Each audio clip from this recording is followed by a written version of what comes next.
What time is it? Ooh, here we go. Hey, there's the bus right there, y'all. See right here, Mike? This is where the bus is. And hey, yes, sir. I'm gonna see if they have a program for the schedule. Yep.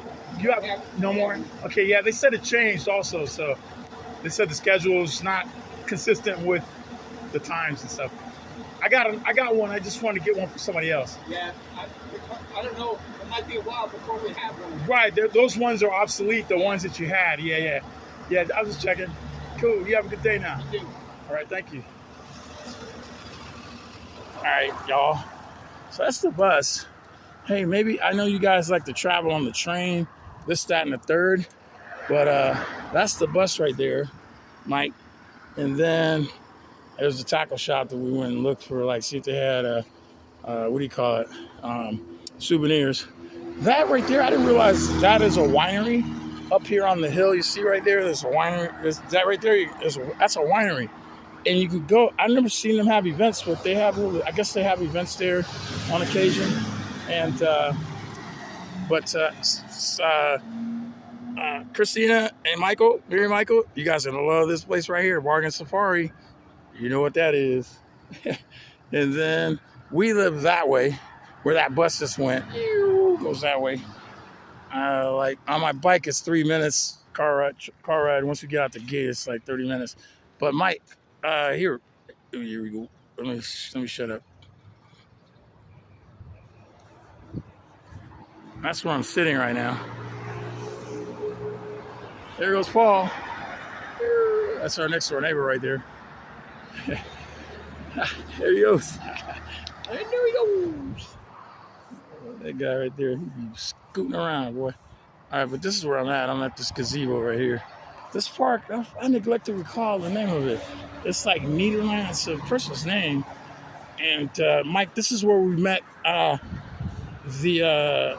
Bradley. Bradley moved. He moved to Laytonville area, Willits area, Willits area. I just discovered through meeting somebody, not meeting someone, but there was a young man that was lost. Not lost, but he walked by our place around 1 o'clock in the morning. Maybe not that late, but it was maybe like 11 or 12 o'clock at night, and I could hear somebody or hear some rustling outside, and the gate kind of ching, ching, ching.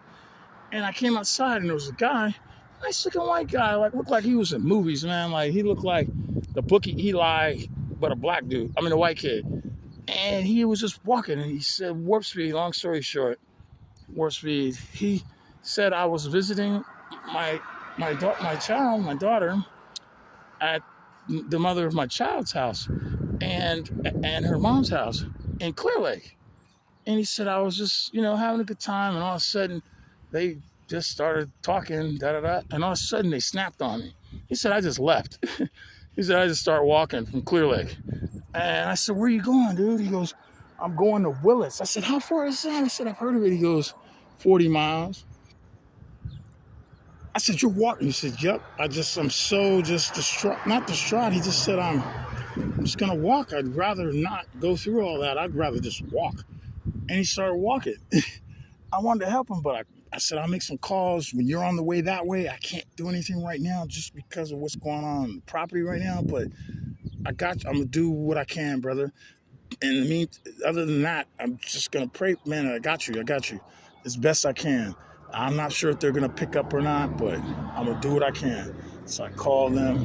And, then I said, one thing led to another. And somehow Green Day came up. And I said, "Yeah, da-da-da." But I said, "I know this dude that was in Green Day. He was a drummer. And his name is Trey Cool. And are you hip to him?" He said, "Yep." He goes, "Dude, he lives in Willits." I said, "You gotta be kidding, man." He's like, "Yep, he's in Willits." I said, "It makes sense because he's so Trey Cool. He's just like laid back and stuff." And I shared the story with him and stuff about how I met him backstage and stuff, and how the tour manager went off on me and said, "You can't have those drumsticks." And then Trey came over and was like, "I told him he can have them, man. Get out of here, man. Like, leave him alone, man." Like, and then my friend had thrown me under the bus, so I put on in the game. He's the one that came over. He's one that caused the scene. He's like, dude, what you doing? This drumsticks. I said, man, he's doing this thing. Boom, he was throwing them backstage.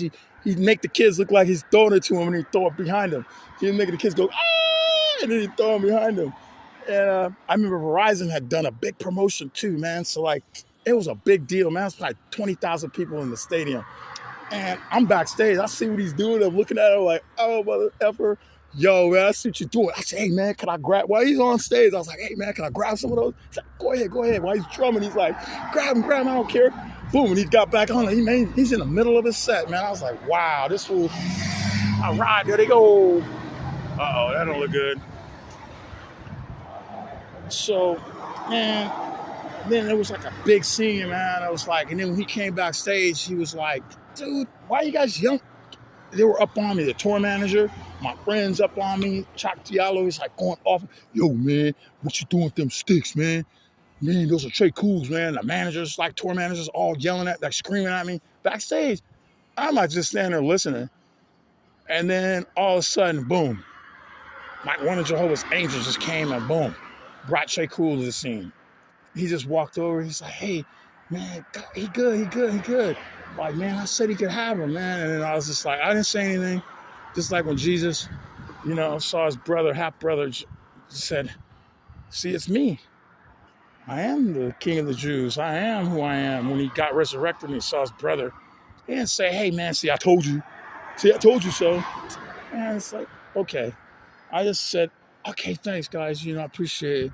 And Chuck Diallo, we never spoke another word about it. We were cool. Like, I said, man, I did let him know. I said, hey, man, I wouldn't do nothing out of pocket, bro. Like, first of all, I trained you. I didn't have to say that, but he already knows the deal. I trained that cat on the reason he's even backstage and knows those dudes and Fall Out Boy is because of me. You know what I mean? But I'm not going to say that. Like, Tré Cool and them know me because we have the same talent agent, Jenna Adler. Like, this stuff don't even matter, but the point is that, like, this young man said he lives in Willis. He said, man, he said, I don't run with Tré Cool, but my little brother, he runs with him. My little brother knows his family and I know him too. He said, but I'm going to have my little brother, boom, let him know, the family know, boom, I ran in the stool, da-da-da-da, bam. Check this, it gets better.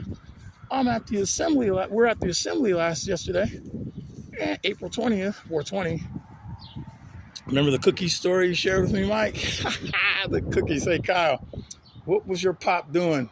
Eating cookies with laced cookies with mota cannabis, marijuana, whatever you want to call it. Man, that story is epic. But yeah, so man, I'm eating lunch. The spirit just said, hey, go inside. So Prentice is like, I'm gonna eat outside. We're gonna go here. JJ's going here. Prentice did that. I said, I'm just gonna go inside, because then I'm just gonna sit by myself and just see where the spirit takes me. Boom. So I'm sitting there, warp speed. Meet a couple brothers and sisters, some of the brothers and sisters and families and stuff. This young lady with she had Down syndrome, and it was a group of people sitting there. And I didn't see them, but I sat down. Actually, I did. I saw a young lady. I said, oh, look at a cute girl like that. Hey, all right. Like me, I'm on the special bus. So I'm like, shoot, I'm going to sit right here. So, boom. And then, sure enough, when we start talking, connected, hey, what's your name? What congregation? They said, what congregation you go to? I said, da-da-da. And then, next thing I know, boom. This lady goes, hey, by the way, meet Sister. We started talking. This one lady with red hair, beautiful red hair. I'm talking red hair. We're speaking, talking, and then one thing leads to another. We start talking. Hey, I said, I'm not a brother yet, but I've been in the world, the music, film, TV business, and I'm just, I'm a human. But I said I use it. It was an opportunity for me to share the good news with people like Prince. Like Prince got brought in by Larry Graham, and there's all these people you'd be surprised who are in the sports athletes, all kinds of people that are witnesses and or have been exposed to it. Even politicians, whatever. And they said, yeah. And they said, hey, by the way, the lady that you're speaking with, did she introduce herself yet? And I said, no. And they go, hey, so say your name. She goes, hi, my name is, I forget what her first name is, but it's like Roseanne would say, Roseanne, cash. And when she said cash, I said, oh, so wink. I just winked at her. Of course, you're a Cash. Yeah. So Johnny Cash, right? I didn't say Johnny Cash. I was like, oh, I get it. You're a Cash. Yeah, I get it. Ding ding ding ding ding ding ding ding ding ding ding ding ding. I just started doing like little songs like, what's the one? My favorite Willie Nelson song. On the road again. I started going on the road again. And they were like, started laughing. I said, she goes, yeah, my great great grandfather through her father's line. Obviously, she's never been married, but she said through her father's line, that's why her last name is Cash. Great, awesome, cool. Bing, bing, we can relate. She says, yeah, I never knew who my real friends are. She says she has a lot of property. She's a sister. Her mom was a sister, devout sister, passed away, Roseanne Cash. I just use her mom's name, but anyway, so, it's like, man, look at that. She goes, oh, and she goes, by the way, I said, where are you, what congregation are you guys? Willits. Wait a minute. I said, Willits, Trey Cool, the drum? Are you familiar with a group called Green Day? She goes, yes. I said, Trey Cool. Before I could say Trey Cool, I could see she was already like dialing in. She's like, I said, Trey Cool, the drummer from Green Day? She goes, yes, I know him. Yeah, I know him. Yeah, I know his brother and the sisters and da.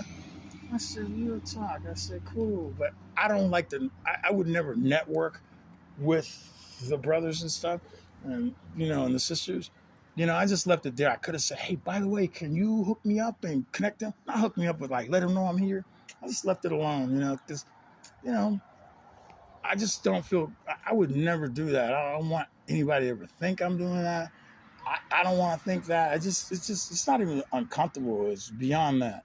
It's just not proper to be using church or an organized religion or the Kingdom Hall or a Catholic church or whatever, whatever you do. A lot of people use it like that, the evangelists and the preachers for profit in Atlanta, Georgia, man, that's what it's about, You can't become a member of Creflo Dollar's mega church unless you turn in your taxes. You have to show them your taxes before you become a member. So then they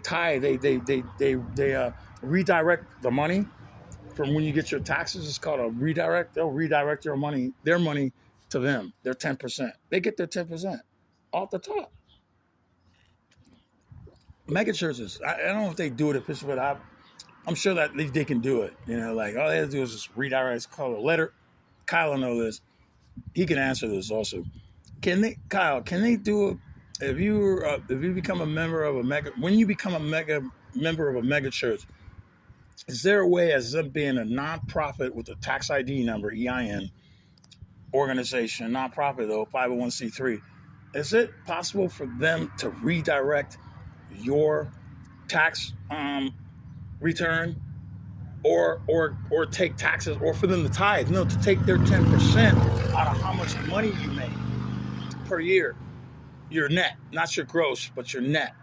So if your net, like your gross, boom, you have that minus taxes, boom, and then you get your net. Is there a way for them to get the net or some way to do a letter of direction to get the money before you even touch it? Does that make sense? Yeah, that's interesting. I'd be curious to know. Kyle would know. Oh, and I need to ask Kyle a question on some legal questions about where I live right now. Okay, all right. I love you guys. I know I cover the waterfront like Granddaddy said. James Robert Moore, our grandfather. Art thou in not heaven? Art thou in not hell? But just sleeping. Pray to see him again. I pray that I make it because I don't know.